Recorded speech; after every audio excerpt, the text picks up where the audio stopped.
प्रिय श्रद्धालुओं, जय श्री कृष्णा, जय श्री राम, जय श्री राधे राधे, जय श्री महाकाल।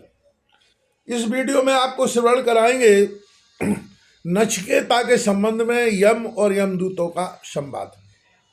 राजा परीक्षित ने पूछा, भगवान देवादिदेव धर्मराज के बस में सारे जीव हैं और भगवान के पार्षदों ने उन्हीं की आज्ञा भंग कर दी तथा उनके दूतों को अपमानित कर दिया। जब उनके दूतों ने यमपुरी में जाकर उनसे अजामिल का वृतांत कह सुनाया, तब सब कुछ सुनकर उन्होंने अपने दूतों से क्या कहा। ऋषिवर, मैंने पहले यह बात कभी नहीं सुनी कि किसी ने किसी भी कारण से धर्मराज के शासन का उल्लंघन किया हो। भगवान, इस विषय में लोग बहुत संदेह करेंगे और उसका निवारण आपके अतिरिक्त दूसरा कोई नहीं कर सकता, ऐसा मेरा निश्चय है। श्री सुखदेव जी ने कहा, परीक्षित, जब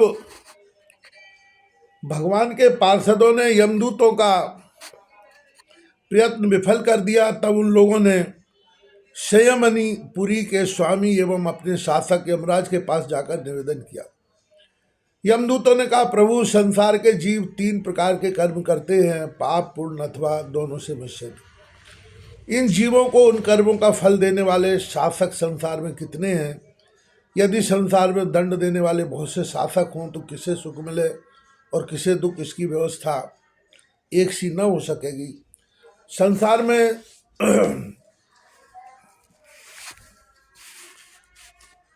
कर्म करने वालों के अनेक होने के कारण यदि उनके शासक भी अनेक हों तो उन शासकों का शासक पना नाम मात्र का ही होगा।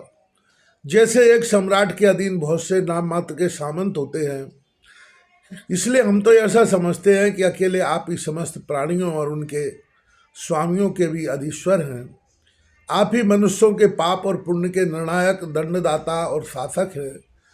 प्रभु, अब तक संसार में कहीं भी आपके द्वारा नियत किए हुए दंड की अवहेलना नहीं हुई थी, किंतु इस समय 4 अद्भुत सिद्धों ने आपकी आज्ञा का उल्लंघन कर दिया है। प्रभु, आपकी आज्ञा से हम लोग एक पापी को यातना गृह की ओर ले जा रहे थे, परंतु उन्होंने बलपूर्वक आपके फंदे काटकर उसे छुड़ा दिया। हम आपसे उसका रहस्य जानना चाहते हैं। यदि आप हमें सुनने का अधिकारी समझें तो कहें। प्रभु, बड़े आश्चर्य की बात है हुई कि इधर तो अजामिल के मुंह से नारायण शब्द निकला और उधर भी डरो मत कहते हुए झटपट वहां आ पहुंचे।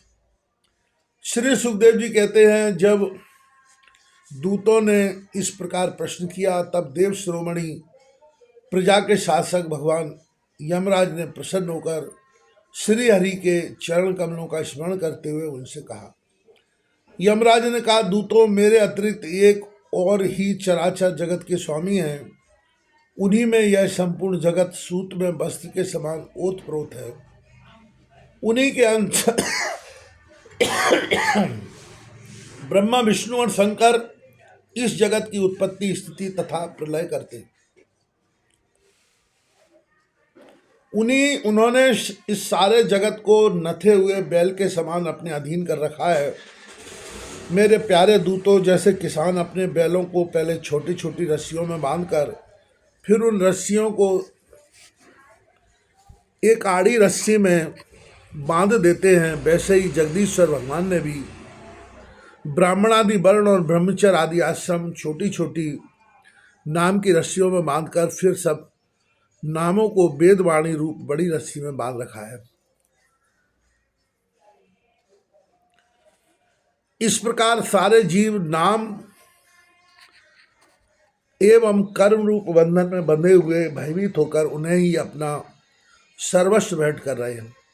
दूतों में इंद्र, निऋति, वरुण, चंद्रमा, अग्नि, शंकर, वायु, सूर्य, ब्रह्मा, 12 आदित्य, विश्व देवता, 8 वसु, 7 49 मरुत, सिद्ध, 11 रुद्र, रजोगुण एवं तमोगुण से रहित भृगु आदि प्रजापति और बड़े बड़े देवता सबके सब सत्व प्रदान होने पर भी उनकी माया के अधीन है तथा भगवान कब और क्या किस रूप में करना चाहते हैं इस बात को नहीं जानते।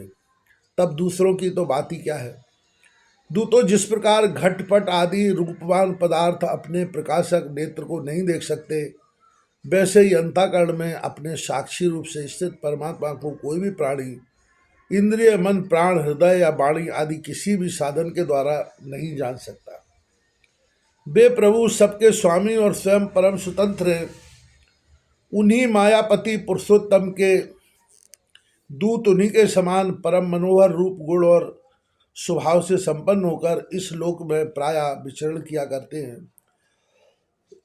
विष्णु भगवान के सुर पूजित एवं परम अलौकिक पार्षदों का दर्शन बड़ा दुर्लभ है।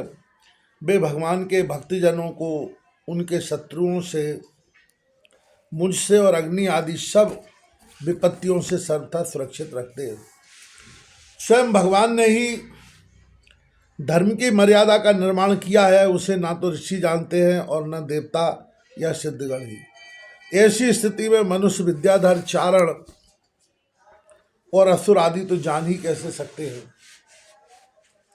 भगवान के द्वारा निर्मित भागवत धर्म परम शुद्ध एवं अत्यंत गोपनीय है। उसे जानना बहुत ही कठिन है। जो उसे जान लेता है वह भगवत स्वरूप को प्राप्त हो जाता है। दूतों, भगवत धर्म का रहस्य हम 12 व्यक्ति ही जानते हैं।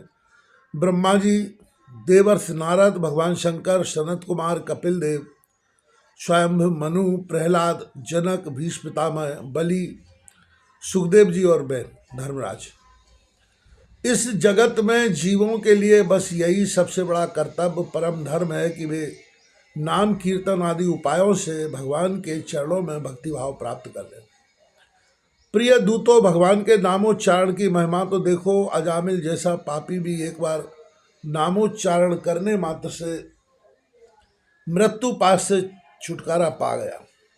भगवान के गुण, लीला और नामों का भलीभांति कीर्तन मनुष्यों के पापों का सर्वथा विनाश कर दे, यह कोई उसका बड़ा फल नहीं है। क्योंकि अत्यंत पापी अजामिल ने मरने के समय चंचल चित्त से अपने पुत्र का नाम नारायण उच्चारण किया। इस नामाभास मात्र से ही उसके सारे पाप तो क्षीण हो ही गए, मुक्ति की प्राप्ति भी हो गई। बड़े बड़े विद्वानों की बुद्धि कभी भगवान की माया से मोहित हो जाती है तो वे कर्मों के मीठे मीठे फलों का वर्णन करने वाली अर्थवाद रूपणी वेदवाणी में ही मोहित हो जाते हैं और यज्ञ यागादि बड़े बड़े कामों में संलग्न रहते हैं तथा इस सुगमाति सुगम भगवान नाम की महिमा को नहीं जानते। यह कितने खेद की बात है। प्रिय दूतों, बुद्धिमान पुरुष ऐसा विचार कर भगवान अनंत में ही संपूर्ण अंतःकरण से अपना भक्तिभाव स्थापित करते हैं। वे मेरे दंड के पात्र नहीं हैं। पहली बात तो यह है कि वे पाप करते ही नहीं, परंतु यदि कदाचित संयोगवश कोई पाप बन भी जाए तो भगवान का गुणगान तत्काल नष्ट कर देता है। जो समदर्शी साधु स्वभाव को ही अपना साध और साधन दोनों समझकर उन पर निर्भर हैं, बड़े बड़े देवता और सिद्ध उनके पवित्र चरित्रों का प्रेम से गान करते रहते हैं। मेरे दूतों, भगवान की गदा उनकी सदा रक्षा करती रहती है। उनके पास तुम लोग कभी भूलकर भी मत फटकना। उन्हें दंड देने की सामर्थ्य न हम में है और न साक्षात काल में है। बड़े बड़े परमहंस दिव्य रस के लोभ से संपूर्ण जगत और शरीर आदि से भी अपनी अहंता ममता हटाकर अकिंचन होकर निरंतर भगवान मुकुंद के पादार बिंद का मकरंद रस पान करते रहते हैं। जो दुष्ट उस दिव्य रस से विमुख है और नरक के दरवाजे घर गृहस्थी की तृष्णा का बोझा बांधकर उसे ढो रहे हैं, उन्हीं को मेरे पास बार बार लाया करो। जिनकी जीभ भगवान के गुणों और नामों का उच्चारण नहीं करती, जिनका चित्त उनके चरणारविंदों का चिंतन नहीं करता और जिनका सिर एक बार भी भगवान श्री कृष्ण के चरणों में नहीं झुकता, उन भगवत सेवा विमुख पापियों को ही मेरे पास लाया करो। आज मेरे दूतों ने भगवान के पार्षदों का अपराध करके स्वयं भगवान का ही तिरस्कार किया है। यह मेरा ही अपराध है। पुराण पुरुष भगवान नारायण हम लोगों का यह अपराध क्षमा करें।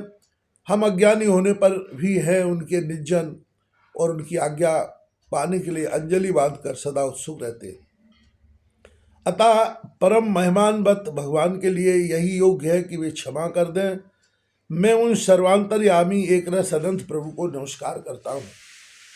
श्री सुखदेव जी कहते हैं,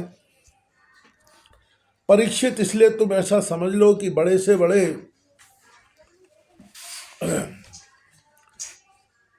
पापों का सर्वोत्तम, अंतिम और पाप वासनाओं को भी निर्मूल कर डालने वाला प्रायश्चित यही है कि केवल भगवान के गुणों, लीलाओं और नामों का कीर्तन किया जाए।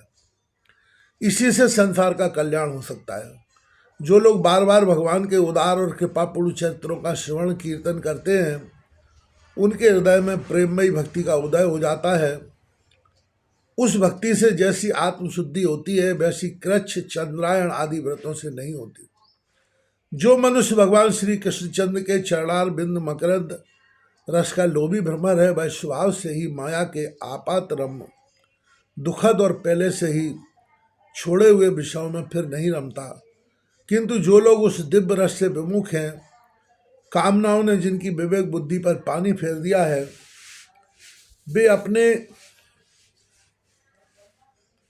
पापों का मार्जन करने के लिए पुनः प्रायश्चित स्वरूप कर्म ही करते हैं। इससे होता यह है कि उनके कर्मों की वासना मिटती नहीं और वे फिर वैसे ही दोष कर बैठते। परीक्षित, जब यमदूतों ने अपने स्वामी धर्मराज के मुख से इस प्रकार भगवान की महिमा सुनी और उसका स्मरण किया, तब उनके आश्चर्य की सीमा न रही। तभी से वे धर्मराज की बात पर विश्वास करके अपने नाश की आशंका से भगवान के आश्रित भक्तों के पास नहीं जाते, और तो क्या वे उनकी ओर आंख उठाकर देखने में भी डरते हैं। प्रिय परीक्षित, यह इतिहास परम गोपनीय, अत्यंत रहस्यमय है। मलय पर्वत पर विराजमान भगवान अगस्त्य जी ने श्री हरि की पूजा करते समय मुझे यह सुनाया था।